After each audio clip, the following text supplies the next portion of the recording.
Hi, I'm Andy Bates. I'm Sarah Gulseth. We attended the Higher Things Beyond Reasonable Doubt conference at SIU Carbondale, which took place July 18th through the 21st. Higher Things is a recognized service organization that makes the gifts of Christ Jesus known to youth and young adults. Each summer, Higher Things hosts conferences where youth pray and learn together. We had the opportunity to visit with conference attendees and speakers. In this episode, you'll hear one of those conversations at Higher Things Beyond Reasonable Doubt. Thanks for listening to The Coffee Hour.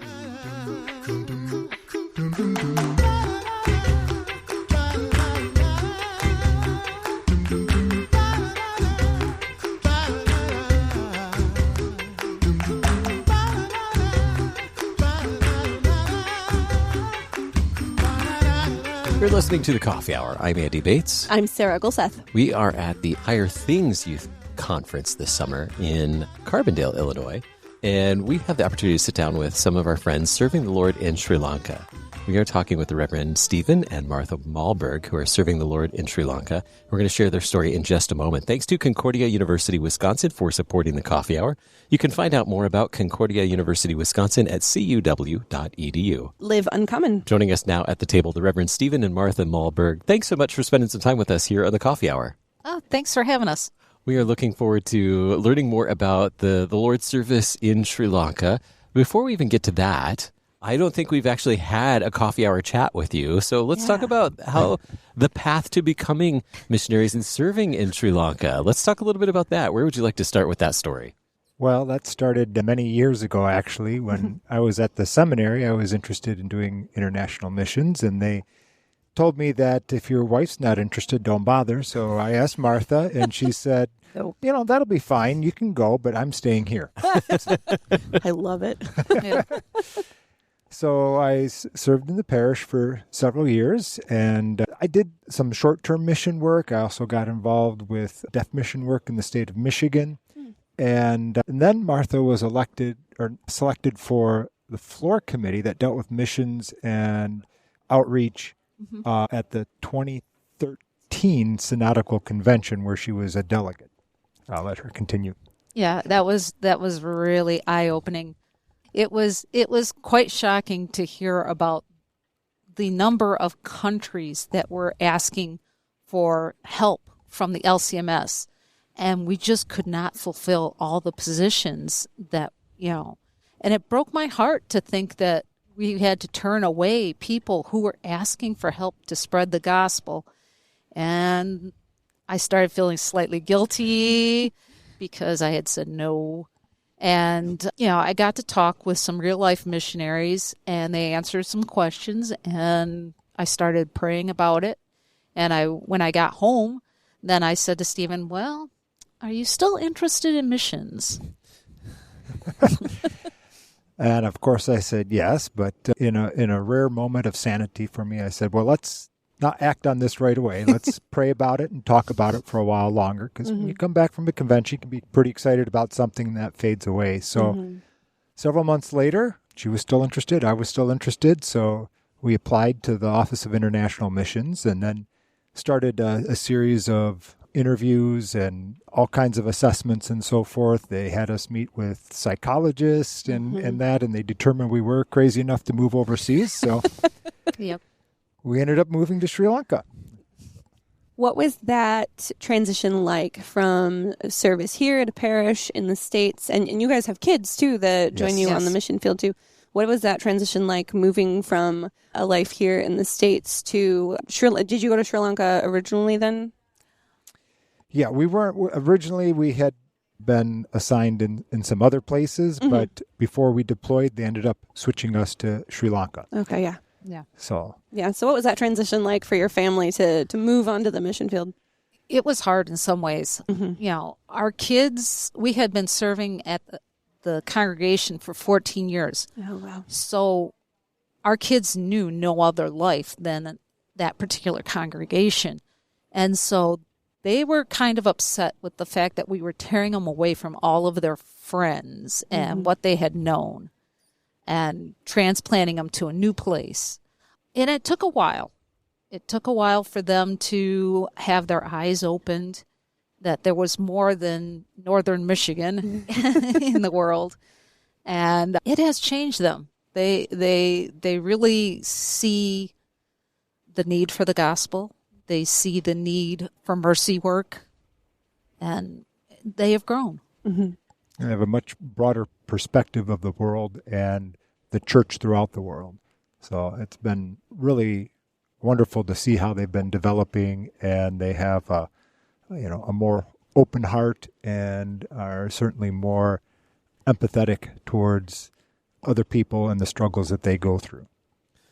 Tell us about learning the culture, learning about life in Sri Lanka, making that transition from northern Michigan, which probably sounds like a different climate maybe than Sri Lanka.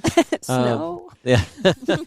Yeah. We got off the plane in Sri Lanka. It was about 3 a.m. 3 a.m. Oh. And we walked outside and almost fell down on the ground. We got just hit by this wave of heat and humidity that we were not used to at all. Though we, went to the seminary in St. Louis, so I knew something about heat and humidity. But that was child's play.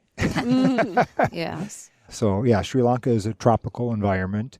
Where we live, it's in the mid-80s to mid-90s year-round, and the humidity is like in the 90s and above year-round. So it takes a little to get used to. And even when you do get used to it, you still sweat just as much. So.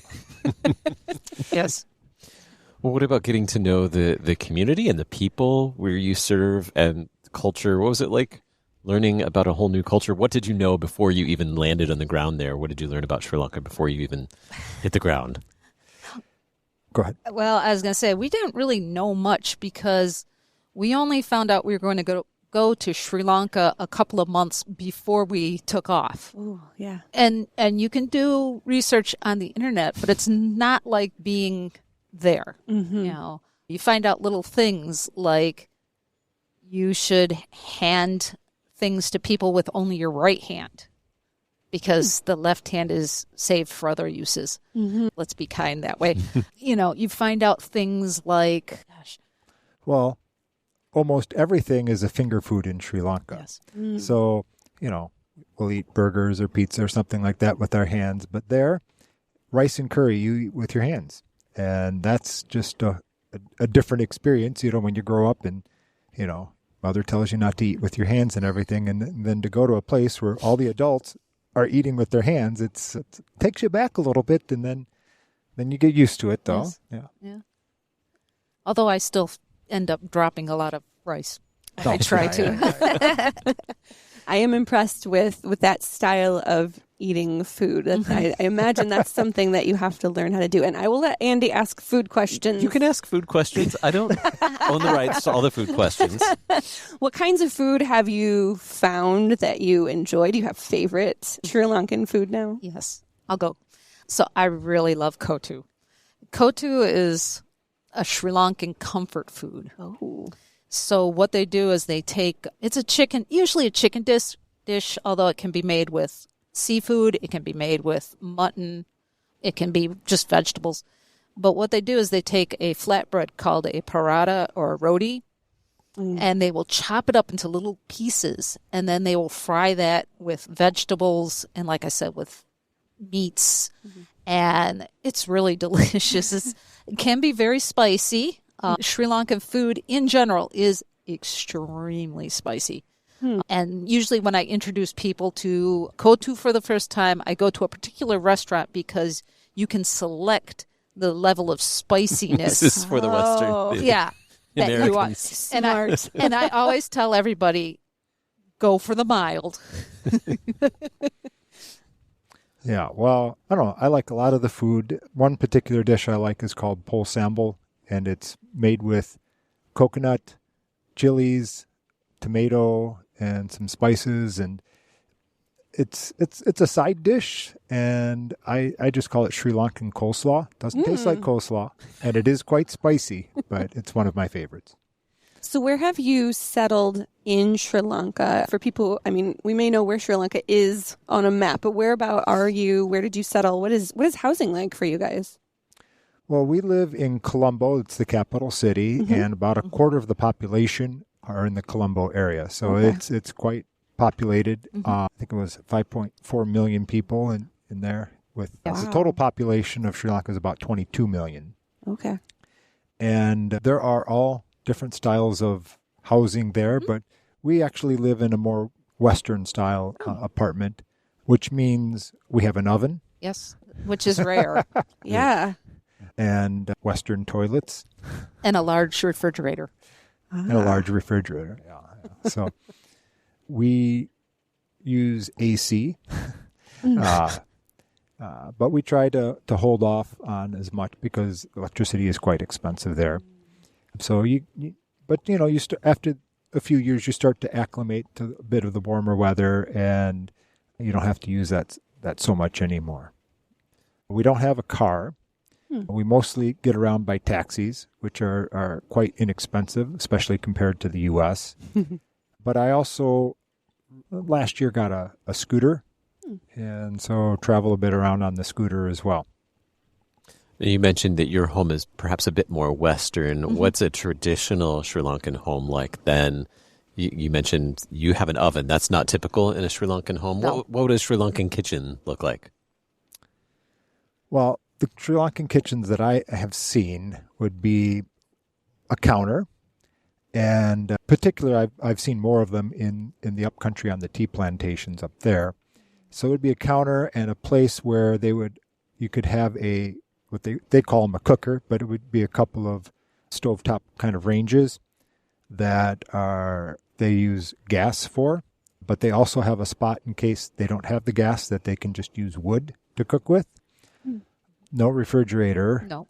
And a lot of spices, and they would just get a lot of the things that they're going to eat either daily, if they're like produce type things, or other things they'll get in larger quantities like rice. And rice is a huge staple in the culture there. I'm thinking about food again. Sorry. Always. Every time. Well, we have more to learn about the life and the culture. We've already learned a little bit about that. But also we'll learn about the Lord's work that you've been given to do in Sri Lanka as well. We're talking with the Reverend Stephen and Martha Mahlburg, serving the Lord in Sri Lanka on the Coffee Hour today. We'll continue the conversation in just a moment. I'm Andy Bates. I'm Sarah Gulseth.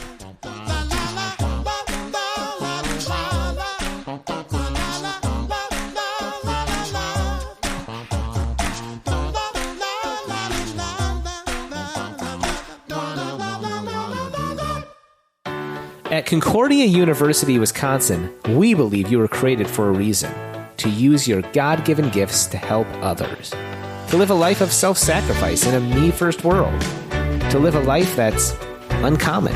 Whether you're taking one of 50-plus online programs or learning with us in person on the shores of Lake Michigan, you'll be equipped to make an uncommon impact. Learn more at cuw.edu. Concordia University, Wisconsin. Live uncommon.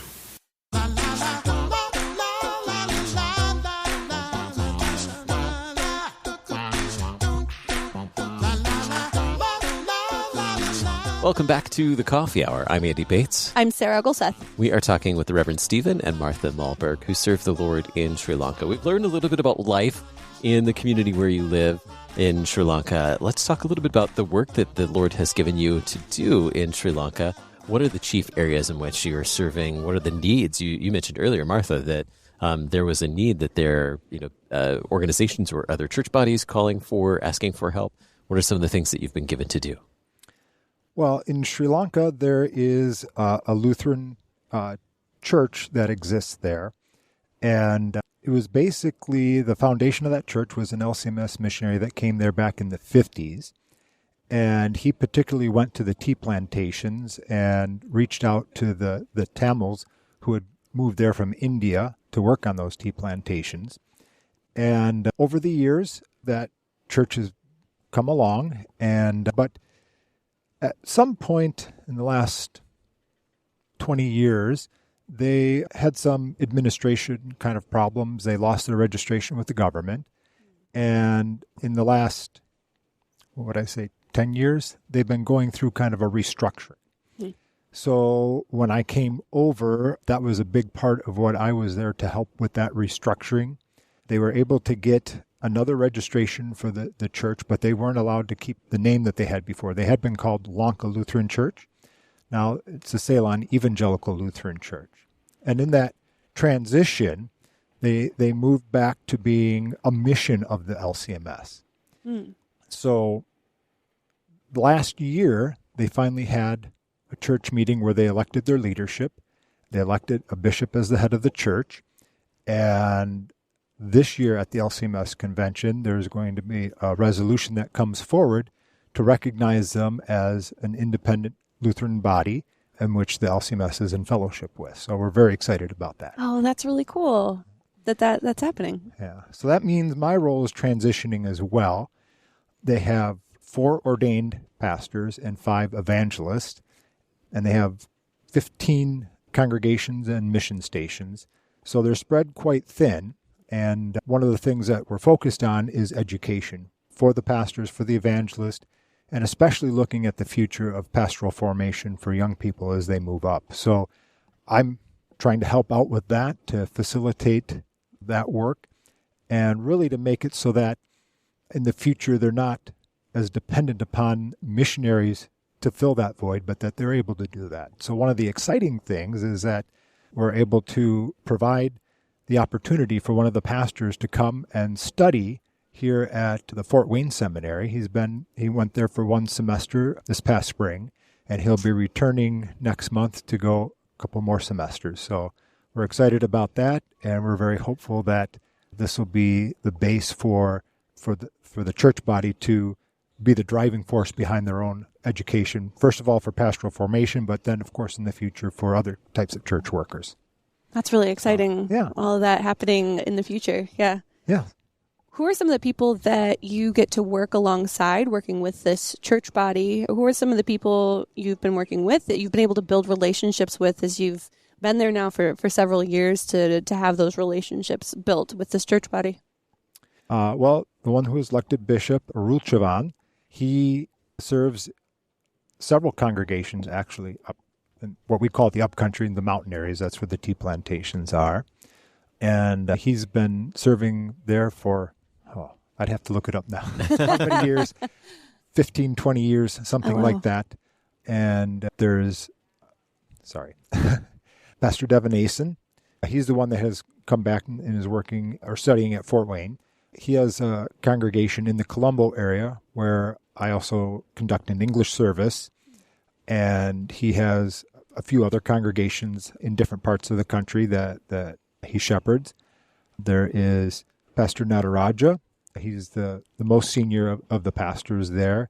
He's on one of the tea plantations as well and serves a few of the other ones.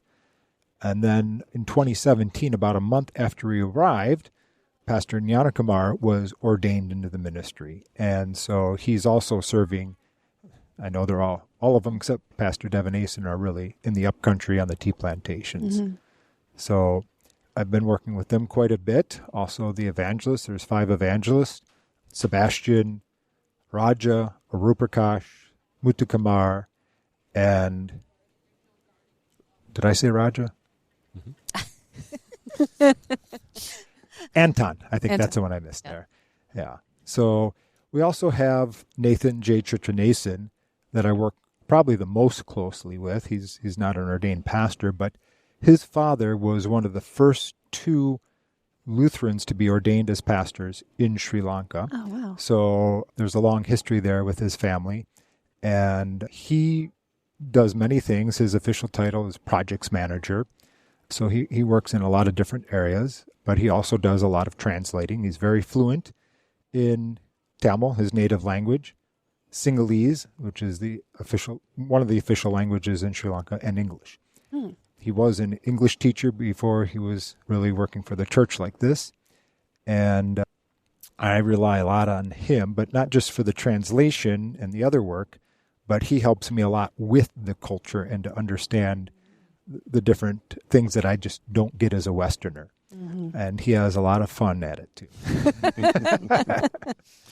You mentioned you have pastors and evangelists. What is the work of an evangelist today in Sri Lanka?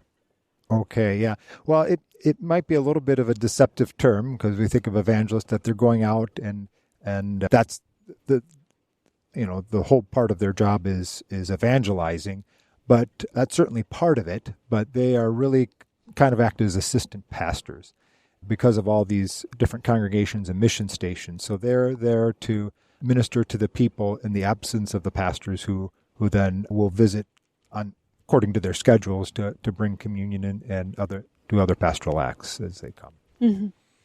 Martha, what's life like for you and the kids, day-to-day life for you in Sri Lanka? Well, for the kids, we had them in an international school. And the difference between a government school and international school is that an international school is private and is taught in English for the most part. So they were going to school, about 75% of the school was Sri Lankan, but then they were able to make friends with kids who were there from Serbia, from India, from China, Korea, lots of other countries.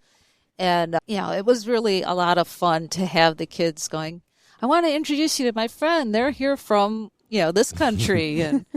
And when they made friends with kids from other countries, it was like a support for them because there was another child who was trying to get used to a new culture and a new thing. So they were in school mostly from 8 a.m. till about 3 in the afternoon. And then if they had clubs, they could be at school until 5 p.m. For me, it was getting up very early so that I could have things ready for everybody. And we would do devotions at usually 6:30 in the morning. And then they were usually out the door by 7:30. Stephen would be off to work by 10, usually. And then I would be puttering around the apartment. And on Thursdays, I would go to Bible study that Steve would have. He took quite a while to go through the book of Genesis very thoroughly. And then usually we would stay afterwards because I was helping to organize their library. Since they're getting ready to try and have a seminary program, they wanted to catalog all the books they had and put them in some sort of order. And this has been a real process of trying to figure out what kind of computer program to use, how to catalog so that the books are easy to find and, know who's got what books and how long they've had them. And that's not what my degree's in. But it's been fun and it's been challenging. And when we get back to Sri Lanka, I'm hoping to continue on that project and wrap it up maybe in the next 2 years or so. Ooh. Now, I think you both have mentioned some languages. Yeah. You Pastor, you lead a service in English. You mentioned the kids are in a school where it's primarily in English, but you also mentioned some other languages. What are languages that are typically spoken in your community where you serve in Sri Lanka? And who's learning the languages the fastest in your family? Kids or parents is the question, probably. Well, there's 2 official languages, Sinhala and Tamil. Mm-hmm. And the majority in Sri Lanka are Sinhalese. So that's really the main language. So even the native Tamil speakers, they know some Sinhala. But not all Sinhalese people know Tamil. So is a good one to know when you're in Sri Lanka. But as I'm working with a church that is primarily Tamil, I've been studying Tamil. Martha's been trying to learn Sinhala. And the kids, some of them tried learning Sinhala, but it didn't take. So it's you can get by fairly comfortably, especially in Colombo, with just English. I was amazed that I've run into a few people who are native Sri Lankans that only know English and they don't know any Sinhalese or Tamil. Oh, wow. Mm-hmm. Wow. What would you say is most challenging about learning Sinhala? Sinhala? Well, one of the things that is hard for me, at least, is they'll have 2 different D sounds and 2 different T sounds. And it's all dependent on where you put your tongue in the roof of your mouth, so to speak. So there's duh and druh. And it's like when they're speaking very fast, they sound the same. And it's like, so I just try to follow suit and speak really fast and then hope they don't notice that I'm not got the proper D or T sound. How can we stay informed on the Lord's work in Sri Lanka and follow the Mahlburg family and what you've been given to do there? Well, probably the easiest way is to go to lcms.org/MAHLBURG. And there you'll find information on our family, a way to sign up for our newsletter, to follow us on Facebook or Instagram and Twitter.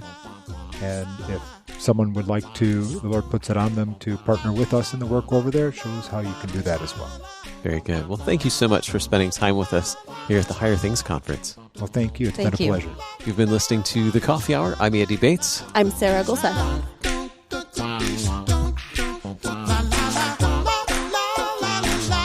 The Coffee Hour with Andy and Sarah is a production of KFUO. To support the Coffee Hour and KFUO Radio, visit KFUO.org. You can also text KFUO to 41444 or send an email to gifts@KFUO.org. And you can call us at 800-844-0524. KFUO. Christ for you, anytime, anywhere.